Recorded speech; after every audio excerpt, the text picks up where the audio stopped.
शीर्षक: खाटू श्याम बाबा का रहस्यमय वचन। एक छोटे से गांव में पहाड़ियों के किनारे अर्जुन नाम का एक युवा रहता था।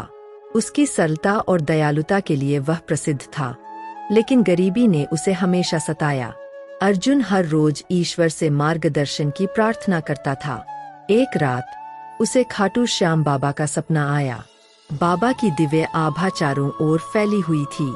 कल तुम्हें तुम्हारी किस्मत मिलेगी, खाटू श्याम बाबा ने कहा। उनकी आवाज शांत लेकिन गंभीर थी।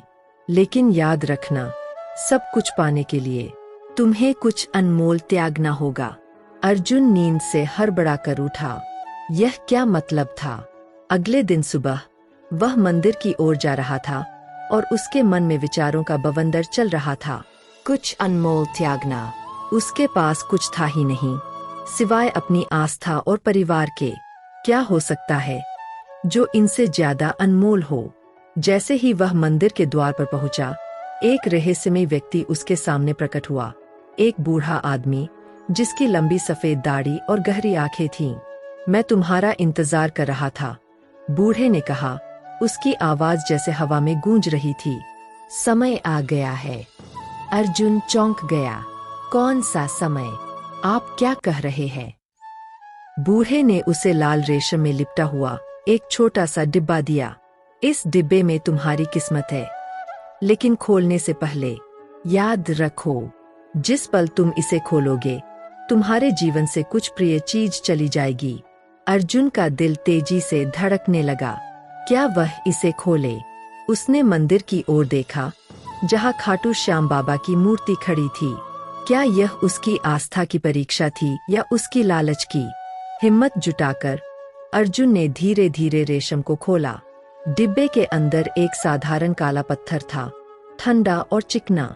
वह असमंजस में था, निराश भी।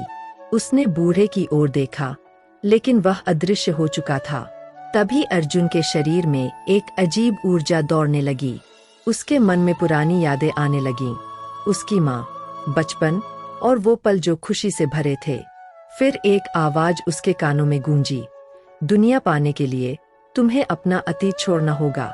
एक पल में उसकी यादें धुंधली होने लगीं। घबराकर वह मंदिर की ओर भागा, खाटू श्याम बाबा से मदद की गुहार लगाने लगा। लेकिन बाबा की मूर्ति मौन थी। अर्जुन ने अपना चुनाव कर लिया था। और तभी, जब सब कुछ खत्म सा लग रहा था, एक तेज रोशनी ने उसे घेर लिया। उसके हाथ में पकड़ा हुआ काला पत्थर चमकने लगा और एक दमकता हुआ रत्न बन गया। आवाज फिर लौटी, तुमने अपना अतीत छोड़ा, लेकिन इसके बदले तुमने अपना भविष्य अपनाया है। परीक्षा समाप्त हो चुकी थी और अर्जुन समझ गया कि असली त्याग हारने में नहीं, बल्कि आस्था में होता है।